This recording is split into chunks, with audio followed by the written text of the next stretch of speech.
So sa mga tuwid, Kuya Bert, sa itong senaryong ito, nakikita natin sa takbo ng ating lipunan sa ngayon.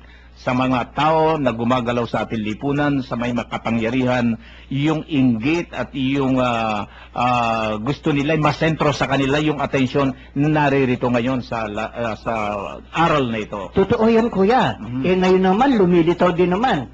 Nakita mo naman, yung popularidad ng mga iba, wala na eh. Diba? So, hindi pwedeng manalo, Kuya Men, kailanman. Katulad nito, nag-iisa ang ating Panginoon. Meron isang kakampi, umano pa, nag-back out pa.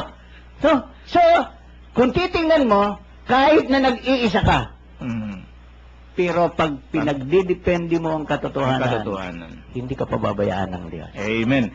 Itinatuan ni Pedro si Jesus. Ito po ang ating tutunghayan ngayon. Nasa chapter 14 pa rin po tayo ng Marcos, verse 66, hanggang sa atin na hong paabutin hanggang 72. Si Pedro na may naroon pa sa ibaba sa patio nang dumating ang isa sa mga alila ng pinakapunong saserdote.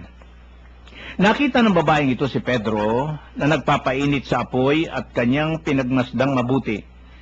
Kasama ka rin ng Jesus na yang taga Nazaret, sabi niya. Ngunit tumanggi si Pedro. Hindi ko nalalaman, hindi ko naunawaan ang sinasabi mo, ang sagot niya. At siya'y lumabas sa pasilyo at tumilaok ang manok. Nakita na naman siya roon ng alilang babae at sinabi sa mga naroon, ang taong ito'y isa sa kanila. Ngunit itinatuan na naman ito ni Pedro.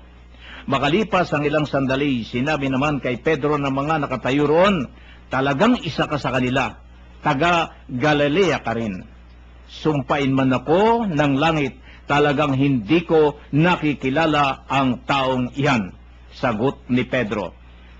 Siya namang pagtilaok uli ng manok. Naalaala ni Pedro ang sinabi sa kanya ni Jesus. Bago tumilaok ng makalawa ang manok, ay maikatlo mo akong itatatwa. At siya'y nanangis. Palasak po ito eh. Itong pagkahoy yung mga mahal na araw na yung ating ginugunita na ang pagpapako sa Panginoong Hesus, palasak po ito, itong pagtatatwa ito ni Pedro. Sa panahon ho natin ngayon, yung palang tao na hindi, gaya nga na sinabi ninyo, hindi siya talagang nasa katotohanan, dumarating yung punto na pagka yung siya nagigipit na, ay itinatatwa pa rin yung mga inaakala niyang siya nasa katuwiran, pero itinatatwa pa rin niya. Yung bang nagsisinungaling pa rin. Dahil kasi gusto niya, mailibre yung kanyang sarili. Ay, bigyan nga ho ninyo kami ng magandang larawan tungkol ho dito sa... Alam mo, Kuya Men, katulad nga nung naipaliwanag ko kanina, no? Kuminsan kasi ang tao, katulad ng sinabi mo din ngayon, na kapag nahuhuli na no? Ayaw niyang makasama sa pagdurusa yung pinagtatanggol niya. Na? Ganun talaga eh. So, magsisinungaling siya. Na? Kaya nga, marami din nangyayari ngayon eh. Hindi mo mahuli. Dahil sanay sila, lalo na yung mga tapos ng abogado. No? Naku, bihira mong mahuli yan. Hindi mo mahuhuling buhay yan. Na? So, sa mga pangyayaring ito, Kuya, ganyan din si Pedro. Pero, mayroon siyang magandang ginawa rito.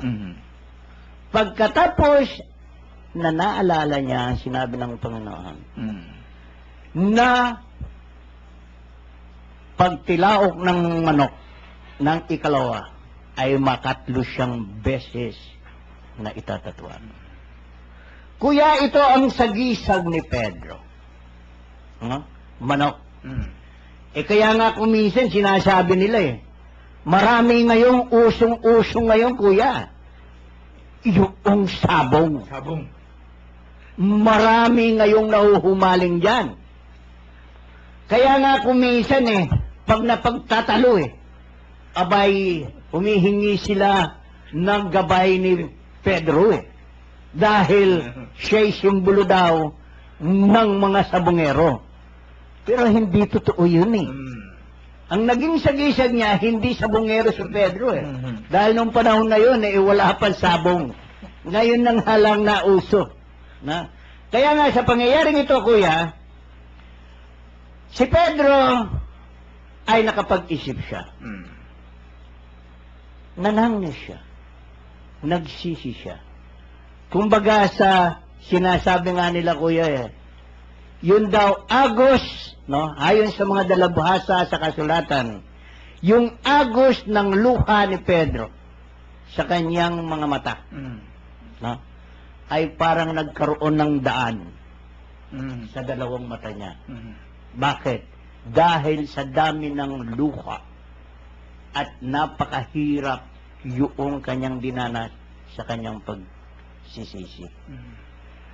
Ang makikita mo dito, kuya, sa kabila nito, sa kabila ng pagkukulong ni Pedro, sa kabila ng pagtatatwa ni Pedro, mahal pa rin siya ng Panginoon. Ganyan din tayo. Sana makapag-isip ang mga taong ito, lalo't yung yumuyurak sa katotohanan, yung nagdidepende sa kasinungalingan, sana makaisip din sila. Paisipan din sila ng Panginoon. Hipuin sila ng Diyos upang tumayo sila at makapagsisi at maidepende ang Panginoon. Ito dapat ang mangyari sa bawat isa sa atin, kuya. Marami sa atin kung minsan dumarating sa pangyayaring ito.